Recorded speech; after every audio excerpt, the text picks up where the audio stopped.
வணக்கம். நான் உங்கள் டாக்டர் ஆஷா லெனின் பேசுகிறேன். நான் வந்துட்டு கணவன் மனைவி அப்படின்றதுல இவ்வளோ நாள் ஒரு 20 வருஷம் கிளினிக்கில் உட்காந்துருந்து நிறைய பேர் அப்சர்வ் பண்ணதில் ஒரு விஷயம் புதுசாக லேர்ன் பண்ணிக்கிட்டேன்.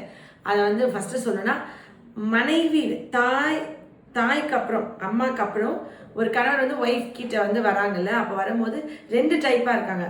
ஒன்று, ஹஸ்பண்ட்ஸ் வந்து அம்மா அப்பா ரொம்ப செல்லமாக கொடுத்து வளர்த்துருப்பாங்க, அவங்களுக்கு பெரிய ரெஸ்பான்சிபிலிட்டி இருக்காது, ஒன்றுமே தெரியாது. அந்த கணவனுக்கு இந்த தாரம் வந்து ஃபஸ்ட்டு வந்து என்ன பண்ணுவாங்கன்னா, அவரை புரிஞ்சுக்க ட்ரை பண்ணுவாங்க. மோஸ்ட்லி ஆண்கள் மனைவியை புரிஞ்சுக்க ட்ரை பண்ணுறது ஒரு 5% தான். அவங்க வந்து டக்குன்னு சொல்யூஷன் சொல்லுவாங்க. ஆனால் ஃபீமேல் வந்து ரொம்ப நிதானமாக பொறுமையாக கம்ப்ளீட்டாக புரிஞ்சுக்குவாங்க ஒரு மேலே. இப்படி தான் நான் நினச்சிட்டு இருந்தேன். உங்களோட ஆப்போசிட் செகண்ட் டைப் நீங்கள். ஃபர்ஸ்ட் டைப் எப்படின்னா, இப்போ ரீசெண்டாக நான் ஒரு 85 வயசு டாக்டர் இந்திரா ஜான் சொல்லிட்டு காரைக்குடியில் அவங்க இறந்துட்டாங்க. அவங்களோட கணவர் வந்து டாக்டர் ஜான். அவங்களோட 3 நாளாக அவர் அங்கிளை நான் க்ளோஸாக பார்த்துட்டே இருந்தேன். அப்போ அவர் வந்துட்டு அவரால் நடக்கவே முடியல, நடை ரொம்ப தளர்ந்து. அந்த 3ஆவது நாள் ப்ரேயர் மீட்டிங் வரும்போது அவர் அப்படியே அந்த ஸ்டிக் பிடிச்சி நடந்து வந்து ஸ்வீட்டான்னு கூப்பிடுவார் அவங்க ஒய்ஃபை. ஸ்வீட் ஹார்ட்டை ஸ்வீட்டான் அப்படியே அந்த ஃபோட்டோ போய் கிள்ளி கிள்ளி முத்தம் கொடுத்துருக்காங்க. ஸ்வீட்டாக மிஸ் யூ அப்படின்னு அவர் தேம்பி தேம்பி அழுகிறது பார்க்கும்போது, ஒரு அம்மாவை தொலைச்சிட்ட குழந்தை அழுகும்ல, எனக்கு என்ன தோணுச்சுன்னா, ஃபஸ்ட்டு அவரோட மதரை பிரிஞ்சு ஒரு தாரம் கிட்ட வந்திருப்பாங்க. அந்த தாரம் வந்து தாயாக மாறி இருக்காங்க. அவரோட கிராங்கினஸ், அவரோட சேட்டைகள், அவரோட இது எல்லாம் பொறுத்து அவர் அங்கிள் வந்து ரொம்ப ஜாலி டைப். நாங்கள் பார்த்துருக்கோம் ஒரு 20 இயர்ஸாக. அதுக்கப்புறம் அவங்க வந்து அந்த ஒய்ஃப் வந்து ஒரு செகண்ட் மதராக இருக்காங்க. எவ்வளோ தூரத்துக்குன்னா, அவங்க ஜஸ்ட் வீக்கு 2 பேரும் பெட்டில் சும்மா படுத்து கதை தான் பேசுவாங்களாம், டைம் ஸ்பெண்ட் பண்ணுறது. அவரோட அந்த தனிமை, அவரோட அந்த அழுகை வந்து அந்த 3 நாள் என்னை நகட்டிருச்சுன்னு வச்சுக்கோங்களேன். இப்போல்லாம் இருக்கிற லேடிஸ்லாம் வந்துட்டு ஹஸ்பண்ட் டைம் ஸ்பெண்ட் பண்ணல, கூட இல்லை, கண்டிஷன்ஸ், டிமாண்ட்ஸு, நீ என்ன பார்த்துட்ட, எனக்கு என்ன பண்ண, ரொம்ப கம்ப்ளைண்ட்ஸ், நிறைய ப்ராப்ளம், நிறைய ஒரு சின்ன பிரச்சனைன்னு வந்துட்டா, ஒரு பஞ்சாயத்துன்னு வந்தால் அந்த ஹஸ்பண்டோட அப்பா அம்மாவை அந்த பஞ்சாயத்தில் மொத்தமாக டேமேஜ் பண்ணிடுறாங்க அந்த கேர்ள்ஸ். அந்த பொறுத்துக்கிறது, அட்ஜஸ்ட் பண்ணுறது அதெல்லாம் இல்லவே இல்லை. அதுக்கப்புறம் திருப்பி அவங்களோடய வாழமோ அந்த பெயினோடையே வாழணும்ல. ஆனால் அந்த ஆன்ட்டி எப்படி ஒரு ஏஞ்சலாக இருந்திருப்பாங்கன்னா, அவர் வந்து தாயை பிரிந்த குழந்தை கதறுவது போல் கதறி அழுதார். எனக்கு ரொம்ப சர்ப்ரைசிங்காக இருந்துச்சு. அப்போ ஒரு ஒய்ஃபோட ரோல், ஒரு ஃபீமேல் வந்து வைஸாக விஸ்டமோட ஞானமோட ஒரு இருந்தால், அந்த குடும்பத்தில் இருக்கிற அந்த சேட்டைக்கார கணவர் முதற்கொண்டு அவங்களோட சேட்டையை அவங்க ப்ரிசர்வ் பண்ணுறாங்க. அம்மா கிட்ட என்ன சேட்டை பண்ணுவாங்க, டைமுக்கு சாப்பிட மாட்டாங்க, எங்கேயா விளையாட போயிடுவாங்க, வீட்டுக்கே வரமாட்டாங்க, அம்மா தேடி திரிவாங்க. அவங்களாவே இருக்க விட்டாங்க. இவங்களுக்கு ஏற்றமா அவங்க மாறவே இல்லை. சண்டை பிரச்சனைகள் வந்து பசங்க வந்து பட்டு ஒய்ஃப்காண்டி எல்லாம் சேஞ்ச் ஆவாங்க. அந்த சேஞ்சபிலிட்டியை அவர் லைஃப்பில் நடக்காமல், அவங்க அம்மா எப்படி அவர் ஒரு இண்டிபெண்ட்டாக, ஃப்ரீடமாக, சந்தோஷமாக, ஜாலியாக அம்மா கூட இருக்கும்போது பசங்களுக்கு கரண்ட் பில் என்ன, இது போய் பண்ணோம், அதை போய் எந்த பொறுப்புமே இருக்காது. ஃப்ரீயாக இருப்பாங்க, நல்ல பசங்களாக இருப்பாங்க. அதே மாதிரி அந்த ஒய்ஃப் அதை ப்ரிசர்வ் பண்ணியிருக்காங்க. அங்கிள் ஜாலியாக இருப்பார், காமெடி பண்ணுவார், நல்லா என்டர்டெயின்டாக, ரொம்ப ஹாப்பியாக அதை ப்ரிசர்வ் பண்ணியிருக்காங்க. அவங்க அந்த தாரம் வந்து தாயாக மாறி இருக்காங்க. அப்போ அவங்க வந்து அவங்க எம்பையர் எப்படி பில்ட் பண்ணியிருப்பாங்கன்னா, அவங்க வந்து she'll be protecting husband, kids, everyone, எல்லாத்தையும் சூப்பர் டூப்பராக அவங்க கொண்டு வந்திருப்பாங்க. அவங்களுக்குன்னு பெரிய இதுவே இருக்காது. இவங்க லைஃப்பில் என்ன ஆகும்னா, தனியாக பார்த்தா she would have sacrifice her sleep, her private space, அவங்களோட என்டர்டெயின்மெண்ட், என்ஜாய்மெண்ட், அவங்களுக்குன்னு ஒரு உலகமே இருந்திருக்காது. அப்படி இருக்கவங்க பிரிஞ்சு போனோடனே அவங்க பிரிவில் இவங்க ரொம்ப வாடுவாங்க. எவ்வளோ வாடுவாங்கன்னா, இவங்களோட ப்ரெசன்ஸ் எவ்வளோலாம் நம்மளுக்கு இத்தனை விஷயம் பண்ணியிருக்குன்றதை போஸ்ட்மஸான்னு சொல்லுவோம். அவங்க இறந்ததுக்கப்புறம் அதை செரிஷ் பண்ணுறது. இன்னொரு டைப் இருக்குது. இன்னொரு அங்கிள் ஆன்ட்டி பார்த்துருக்கேன். அவங்க திருப்பத்தூர் மிஷன் ஹாஸ்பிட்டல் தான். அந்த அங்கிள் அந்த ஆன்ட்டியை ஒரு குழந்தை மாதிரி பார்த்துக்குவார். செம்ம செல்லமாக, செம்ம இதுவாக. எப்படின்னா, அவங்க சாப்பிட்டாங்களா, தூங்கினாங்களா, ஒரு கார்டியன் ஏஞ்சல் மாதிரி.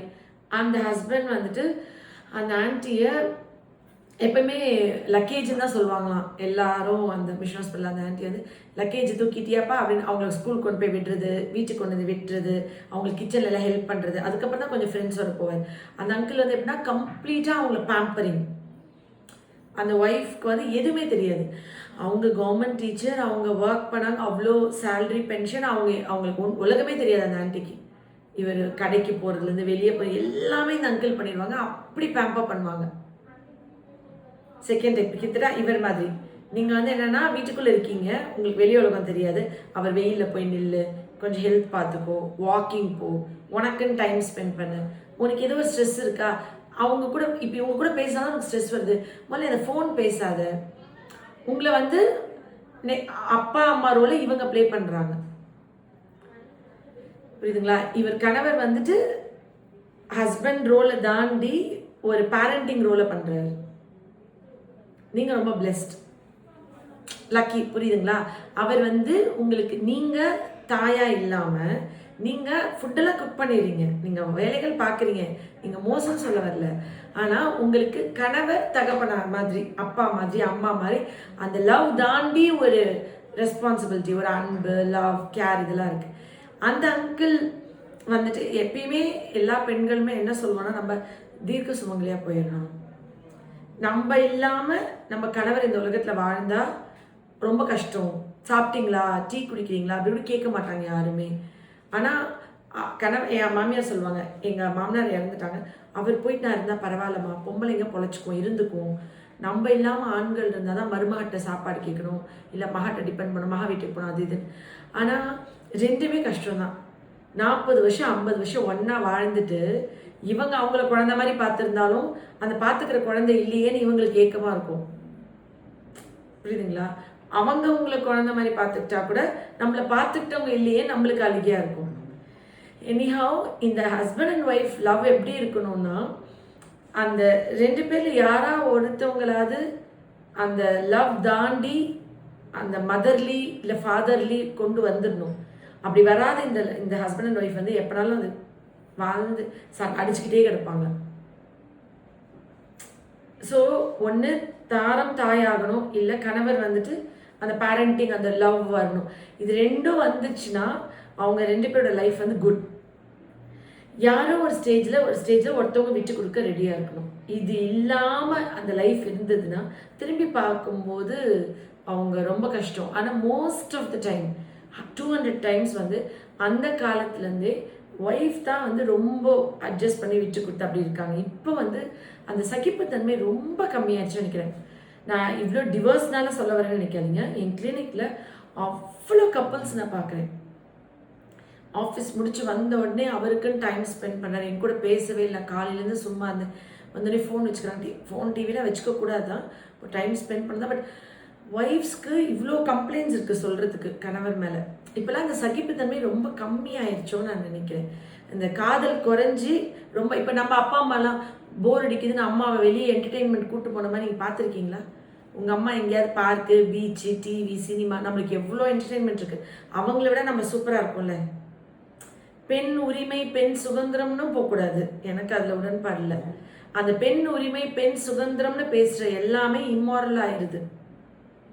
அதில் வந்து நம்மளோட கேரக்டரை பணைய வைக்கிற மாதிரி இருக்குது. எனக்கு என்னமோ பர்சனலாக எனக்கு வந்துங்கப்பா, ஒரு பெண்ணுக்கு உரிமை, சுதந்திரம் எல்லாமே வந்துட்டு தன்னுடைய குழந்தைகள் சார்ந்து, தன்னோட குடும்பத்தை சார்ந்து, கணவன் சார்ந்து இருக்கணும்.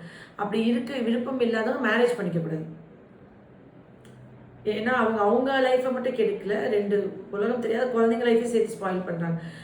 அதில் உரிமை சுதந்திரம்னு, கருத்து சுதந்திரம், உரிமை சுதந்திரம்னு ரொம்ப அந்த இண்டிபெண்ட் ஃப்ரீடம்னு அவங்க ஒரு ஷெல்லை பிரேக் பண்ணுறதே, இது ஒன்றும் பெரிய தப்பில்லைன்னு அவங்க சொல்கிறதே தப்பான விஷயங்கள் பண்ணுறதுக்கு தான். அதனால் அதில் எனக்கு ரொம்ப I don't accept or agree with that. இந்த சொசைட்டியில் வாழ்கிறோம், இந்த சொசைட்டிக்கு நம்ம ஏற்ற மாதிரி தான் வாழணும். நம்ம வந்து வெஸ்டர்னைஸ் கல்ச்சருக்கு போகக்கூடாது.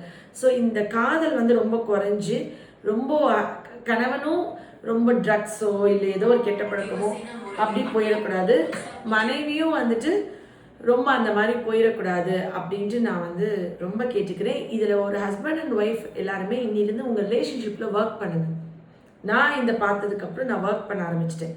நம்ம எவ்வளோ பார்த்துக்கணும், நம்ம எவ்வளோ கான்ட்ரிபியூட் பண்ணணும், இந்த ஃபேமிலியோட ஹாப்பினஸ், பீஸ், குழந்தைங்களோட வளர்ச்சி, எல்லாத்துலேயும் என் பிரச்சனைனே இல்லாமல் குழந்தைங்களுடைய எதிர்காலம், அவங்களோட வளர்ச்சி, அவங்களுடைய குடும்பத்தோட மன அமைதி, பீஸ், குட் ஹெல்த்தில் ஒர்க் பண்ணுங்கள்.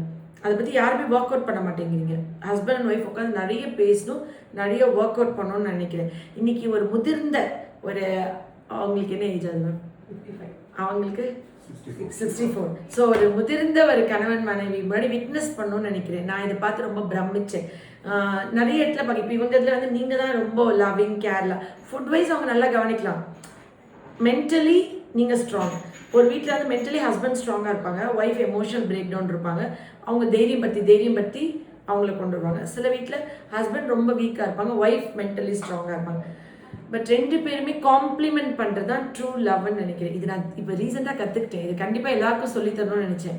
அதான் அவங்க முன்னாடி சொல்கிறேன். நீங்கள் இதை அக்செப்ட் பண்ணுறீங்களா? நிச்சயமா.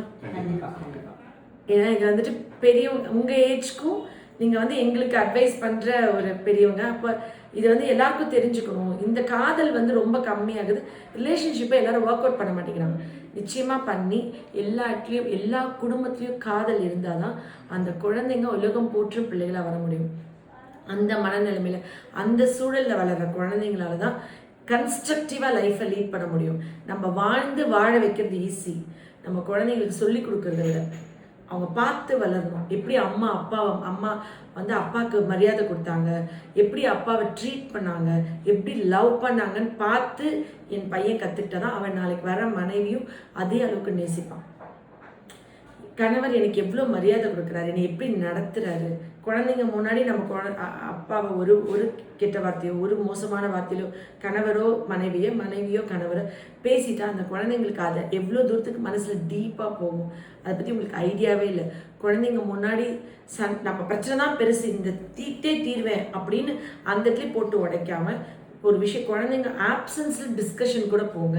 குழந்தைங்களோட ப்ரெசன்ஸில் எப்போயுமே good things, good mood, good atmosphere கொடுங்க. Love you all. நன்றி. இது